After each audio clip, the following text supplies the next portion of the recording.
Welcome to fail media. आज आपसे share करेंगे तेलंगाना स्टेट में जो सरगर्मियां चलती हैं और all India Muslim personal law board का प्रोग्राम के all India Muslim personal law board अपना जो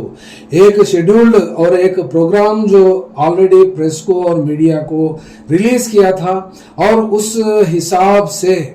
ये जो हालात हुए हैं पहलगांव के उसकी वजह से कुछ 15 या 20 दिन में बीच में रुकावट रोक कर मतलब उसको ब्रेक करा है। उसके बाद में जो डेट मिली है,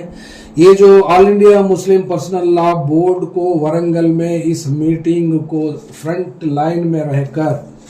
चलाने वालों की बात अगर करते हैं तो फिर मौलाना फसीउद्दीन साहब का नाम पहले आता है। ये मौलाना फसीउद्दीन साहब वरंगल के all India Muslim personal law board के कन्वीनर हैं, अडॉक कन्वीनर हैं। और दूसरा नाम भी लिया जाता है इनके बाद में, ये इनके वरंगल डिस्ट्रिक्ट के से ताल्लुक रखते हैं। ये भी अब्दुल जलील, ये मोहम्मद अब्दुल जलील को कन्वीनर है। और इसके बाद मुस्लिम यूनिटी एंड डेवलपमेंट, ये एक लोकल ऑर्गेनाइजेशन है वरंगल सतह पर और ये greater Warangal municipal corporation limits में गुज़िश्ता साल से काम करते हैं। और इससे जुड़े हुए कई लोग भी इस जलसे को कामयाब बनाने में लोकल लेवल पर, ग्राउंड लेवल पर दिन रात मेहनत करते हैं। इसमें ज़्यादातर और जिसके कन्वीनर हैं यमे सुभान, ये तीनों मिलकर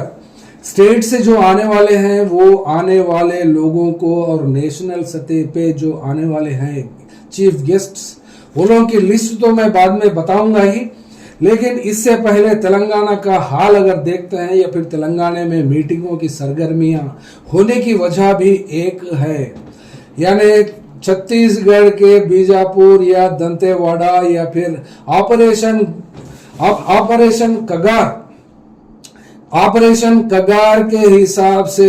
वहां के जंगल में पूरी मिलिट्री और पुलिस डिफेंस पर्सनल पूरे 20 से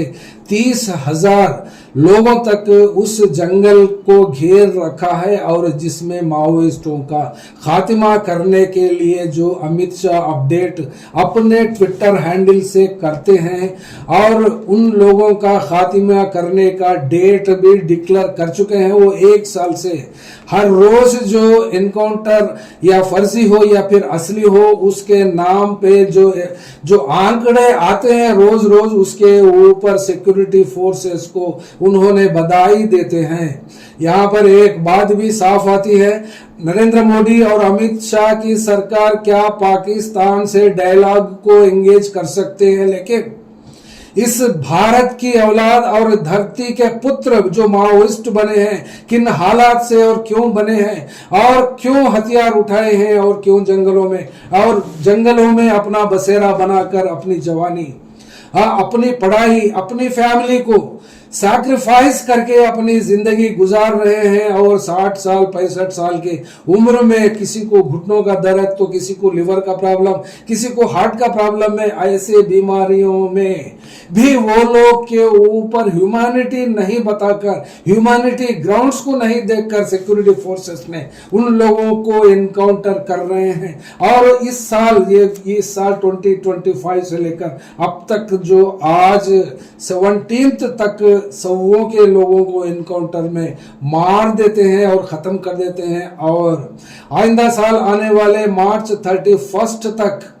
माओइस्ट फ्री जोन बनाकर उस 40-50 हजार एकड़ का फॉरेस्ट को कारपोरेट बॉडीज को हवाले करने के लिए, क्योंकि वहां पर जो माइनिंग होती है, वहां से जो मिनरल्स निकलते हैं, जो कॉस्टली ओर है, उसको कब्जा करने के लिए यहाँ तक के हिंदुस्तान के पुत्रों को भी खून रेजी करके और खात्मा करके इसको रोकने की बात में जो मुलविस हैं तेलंगाना स्टेट से और ऑल इंडिया लेवल तक भी, ये लोग पहुंचने वाले कौन है, क्या मेहनत करते हैं, क्या कोशिश करते हैं, आइए देखते हैं। ये कमिटी है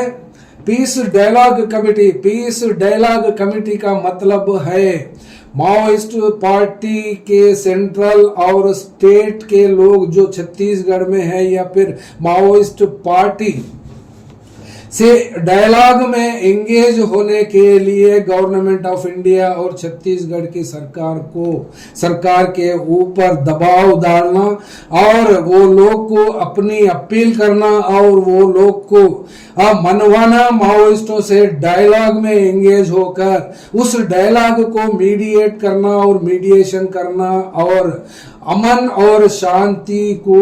वहां पर रिस्टोर करना, ये मामला लेकर जस्टिस चंद्र कुमार इसके चेयरमैन है, वो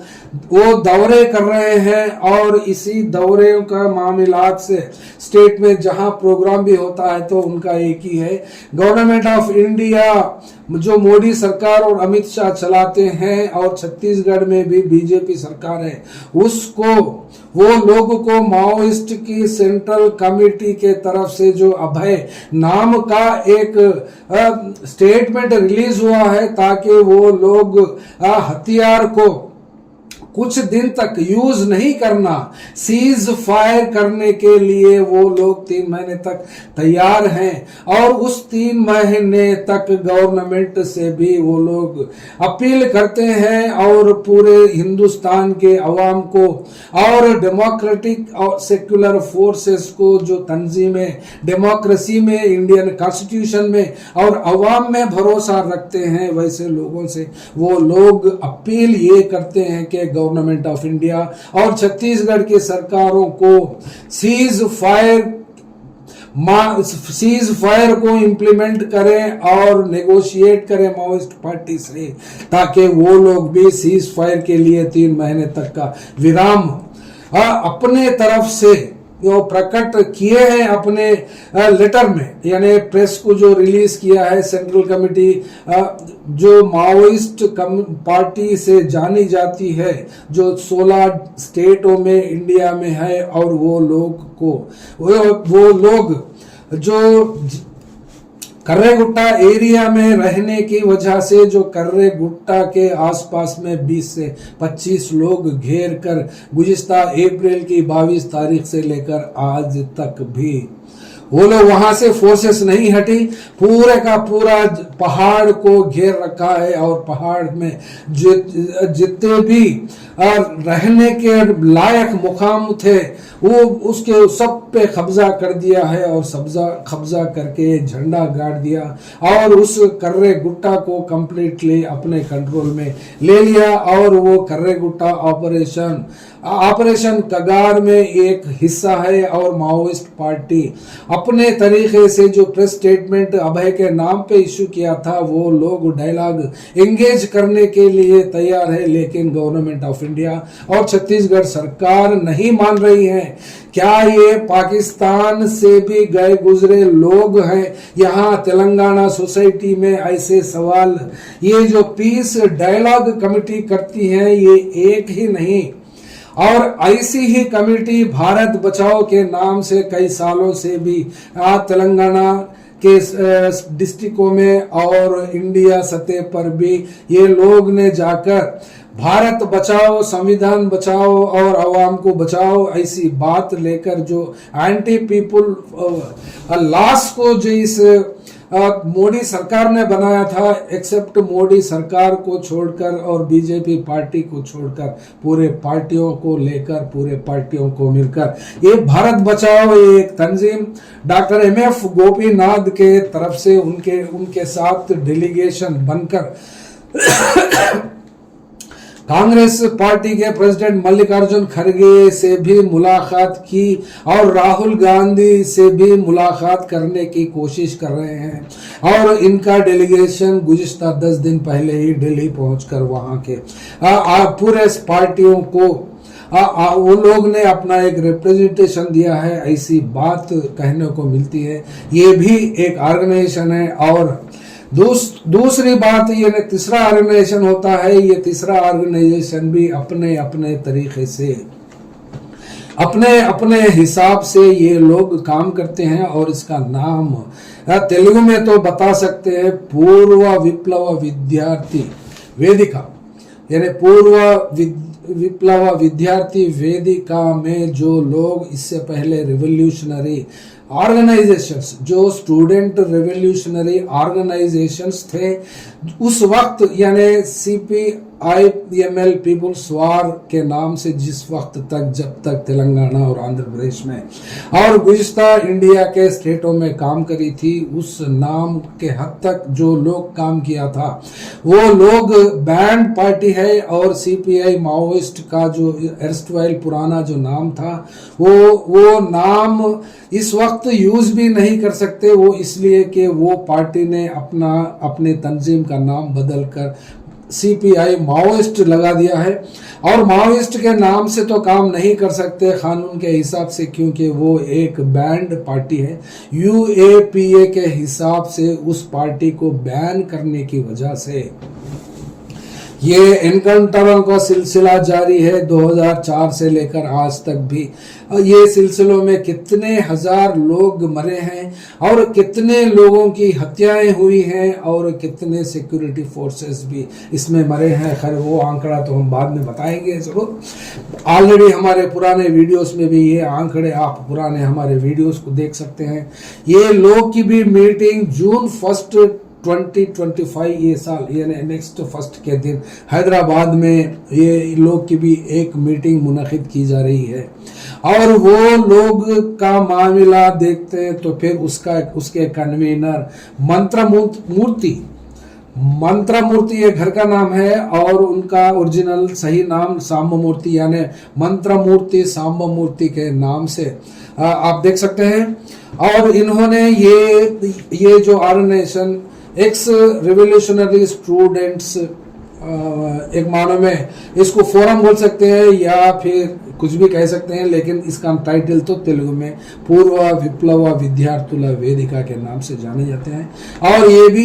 ये भी एक बात करती है कि तेलंगाना से भी लोग मोदी सरकार को और बीजेपी के ऊपर दबाव बनाए रखे और CPI माओइस्ट पार्टी से डायलॉग को एंगेज करें। और छत्तीसगढ़ में माओइस्ट पार्टी वो जो अपने आप को अभय के नाम से जो रिलीज किया था स्टेटमेंट, उसके मुताबिक वो लोग तो 3 महीने सीज फायर का ऐलान करते हैं, तो फिर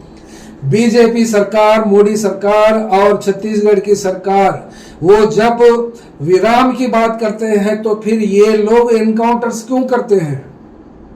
क्या ये पाकिस्तान के जैसे शत्रु मुल्क से आते हैं? जी नहीं, ये यहाँ के बाशिंदे हैं। किन हालात से एक की स्टोरी एक तरीके की होगी, क्योंकि एकदम ये लोग माओइस्ट पार्टी से जुड़े सो लोग नहीं हैं। तो इसलिए काफ़ी उम्र 65, 67, 70 ईयर्स के भी लोग हैं। ये लोग के ऊपर कम से कम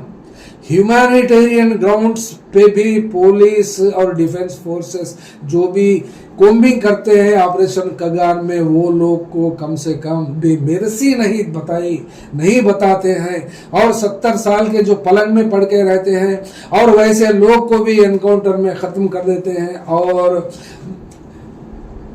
इसमें उपा केस में ऑलरेडी अरेस्ट होकर GN Sai Baba 90% physically handicapped, वो व्हील चेयर में जिंदगी गुजारी और उनको अंडा सेल में बंद करने के बाद में महाराष्ट्र हाई कोर्ट और सुप्रीम कोर्ट के बीच में ये घमासान लड़ाई लड़कर जीत के बाहर आने के बाद में, यानी रिलीज होने के बाद में ज्यादा दिन वो नहीं जी पाए। वो इसलिए कि अंडा सेल में या जो उनको रखा गया UAPA में, उसमें और भी लोग शामिल है। वहां के भीमा कोरेगांव के केस में जो अरेस्ट होकर जेल में है और आज भी सजा काटने वाले लोग, वरवर राव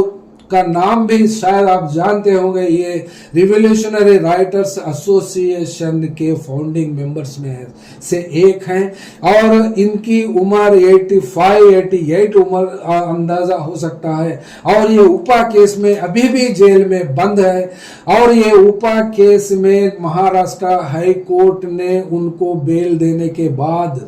रिलीज नहीं होने से पहले उसमें यह नहीं है कि एडवोकेट इंटर होकर उनको बेल नहीं देने दिया और बेल के ऊपर ऑब्जेक्शन रेज करने से वो अभी भी उस उम्र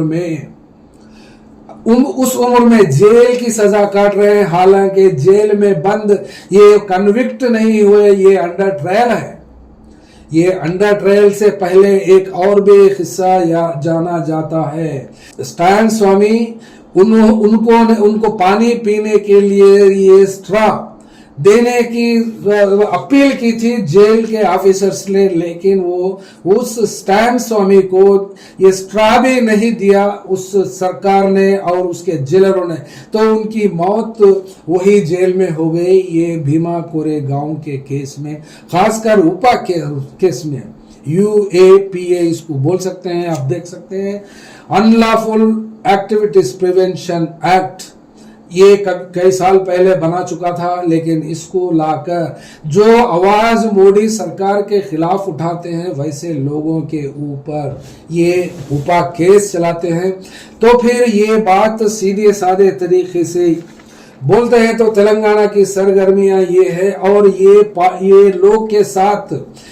हिंदुस्तान के जो मेजर CPI पार्टी है, ये CPI पार्टी भी डायलॉग को क्यों एंगेज नहीं करती। छत्तीसगढ़ की सरकार और मोदी सरकार ये सवालात करते हुए ये एनकाउंटर्स को रोकने के लिए ऑपरेशन कगार और ऑपरेशन कर्रे गुट्टा को रोकने की मांग अपने अपने हिसाबों से तो नेशनल सतह पर CPI CPM करते हैं, और दूसरे तरफ CPI-ML में 2 या 4 या 5, मुझे तो एग्जैक्ट डेटा याद नहीं है, वो CPI-ML के ग्रुप से अलग होकर स्प्लिंटर ग्रुप्स के शक्ल में काम करते हैं। सारे के सारे ऑपरेशन कगार को रोकना चाहिए और उसके खिलाफ में अवाम का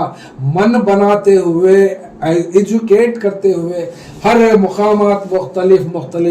इलाकों में पब्लिक मीटिंग्स कर रहे हैं। और इस वक्त इतना क्रिटिकल टाइम जो माओइस्टों के खिलाफ में बीजेपी सरकार करती है, ये सारे के सारे ऑर्गेनाइजेशंस पूरे पार्टियों को मिलाती है एक्सेप्ट बीजेपी को,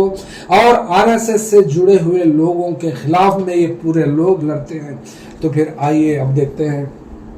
all India Muslim personal law board तो चलाती है, और इस all India Muslim personal law board को चलाने के अध्यक्ष स्थान पर, यानी जो इसके प्रेसिडेंट है ऑल इंडिया, मौलाना खालिद सैफुल्लाह रहमानी, ये हैदराबाद के मौलाना है, और ये हैदराबाद के मौलाना के साथ साथ हैदराबाद के जो लीडर जुड़े हुए हैं उनके साथ भी अच्छे रुसूखात रखते हैं और उनकी बात पे चलते हैं, और उनके हिसाब किताब से ये प्रोग्राम तय होते हैं। वो इसलिए कि तेलंगाना में all India Muslim personal law board के एक्टिविटीज ज्यादा देखने को मिलते हैं, और बाजू का जो नेबरिंग स्टेट है हमारा तेलंगाना से, आंध्र प्रदेश में भी ये लोग की सरगर्मियां देखने को मिलती हैं। लेकिन नॉर्थर्न स्टेट्स में ये लोग की एक्टिविटीज अभी तो एक्टिवेट नहीं हुए, लेकिन साथ साथ जो वक्फ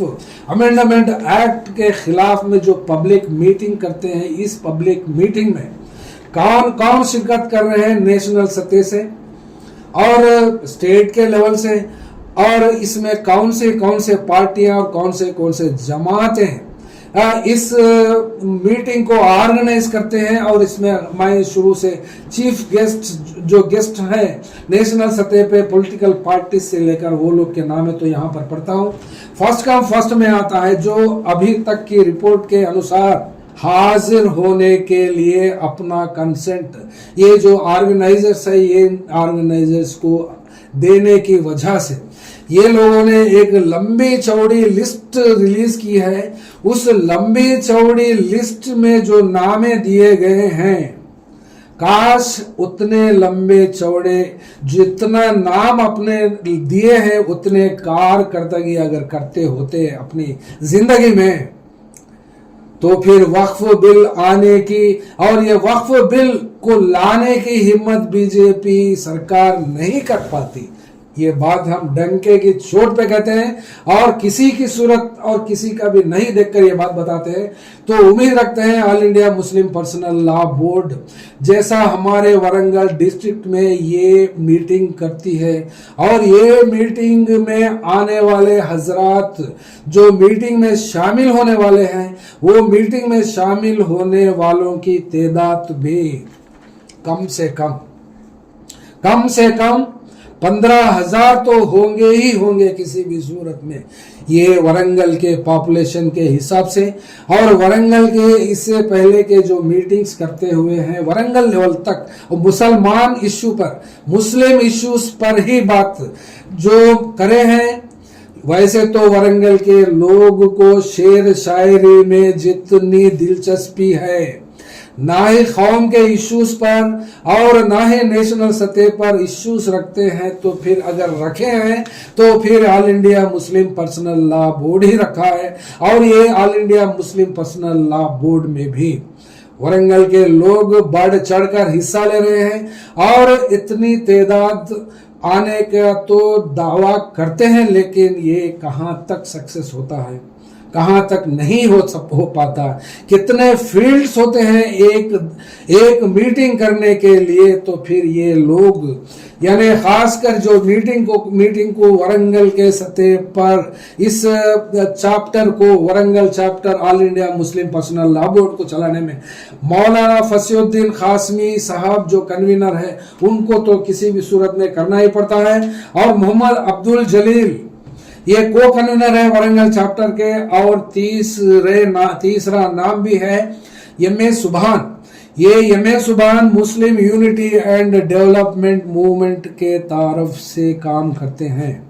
और तो आइए ये लोग जब होस्ट होते हैं तो फिर आने वाले लोग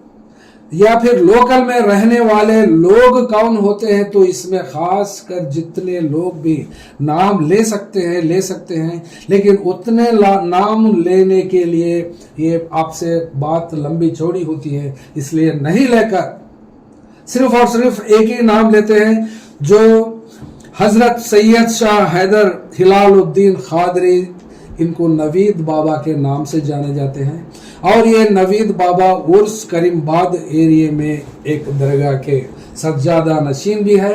और इनकी बात लोग मानते भी हैं और पहचानते भी हैं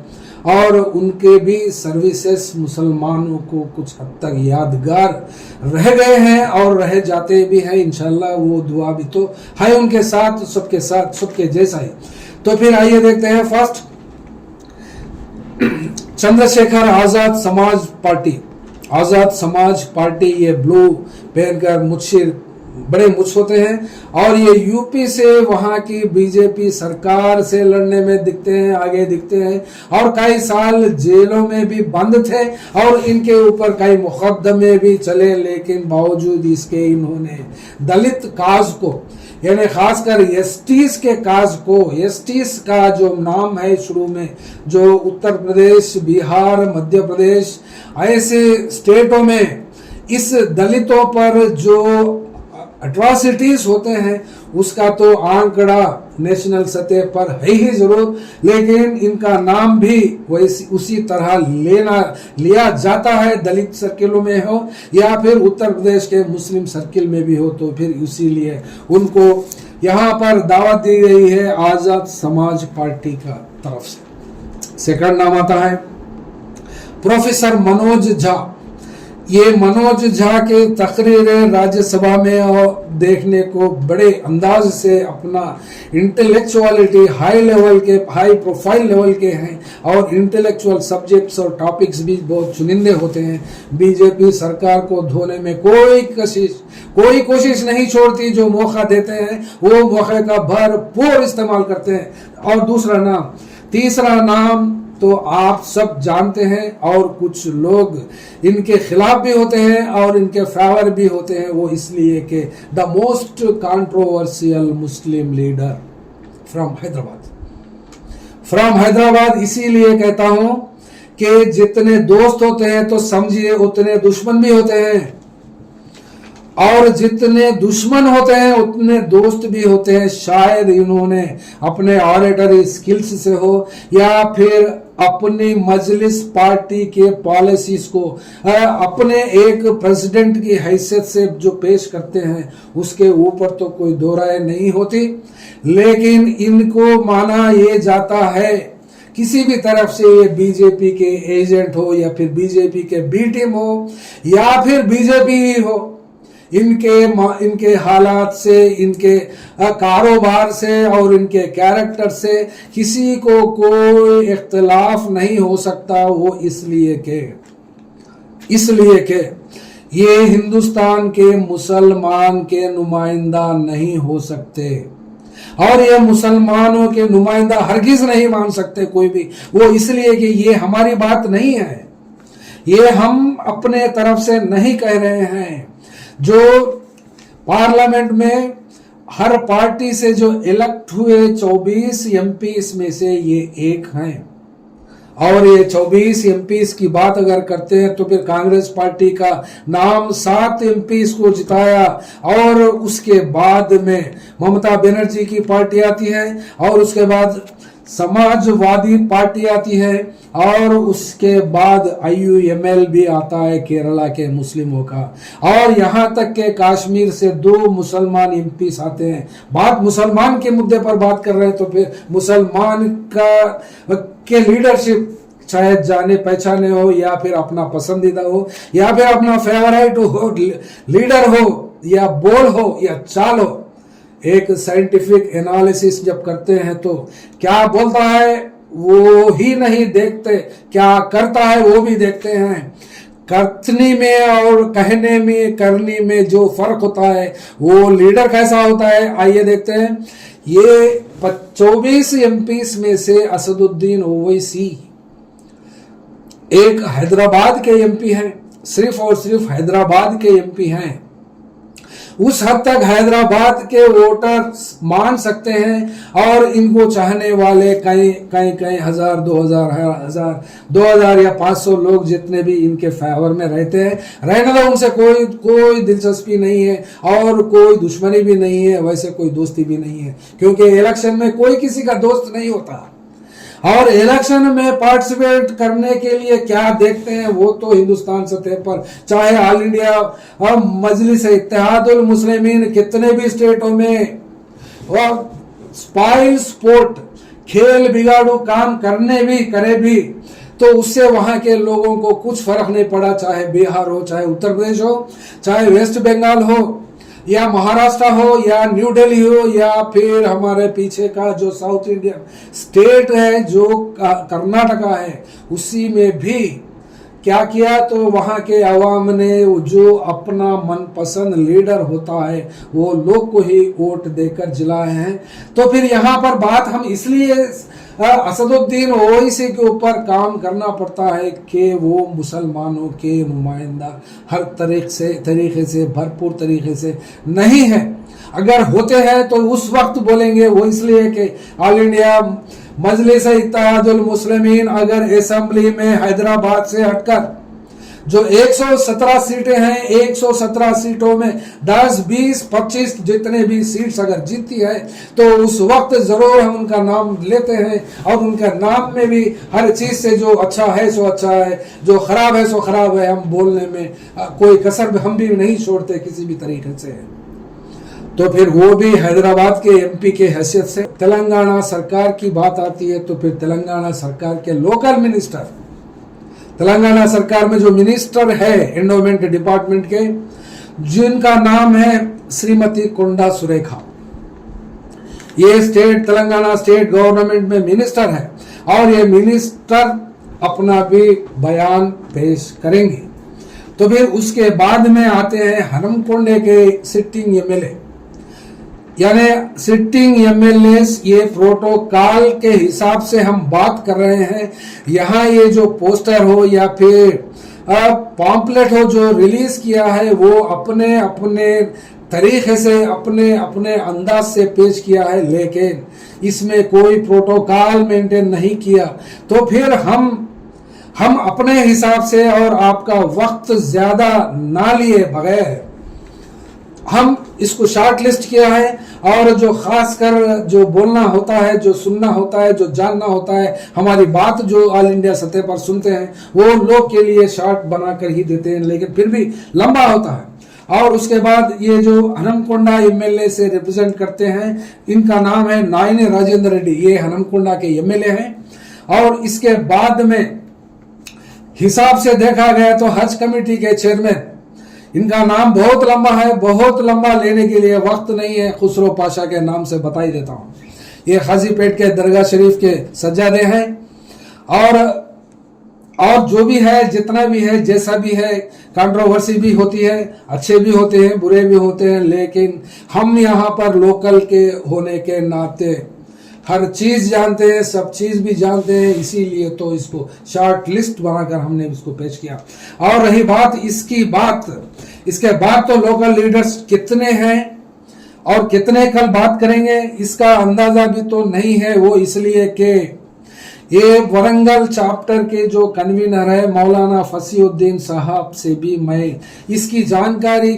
लेने की कोशिश की, लेकिन उन्होंने कमिश्नर ऑफिस में अभी भी है।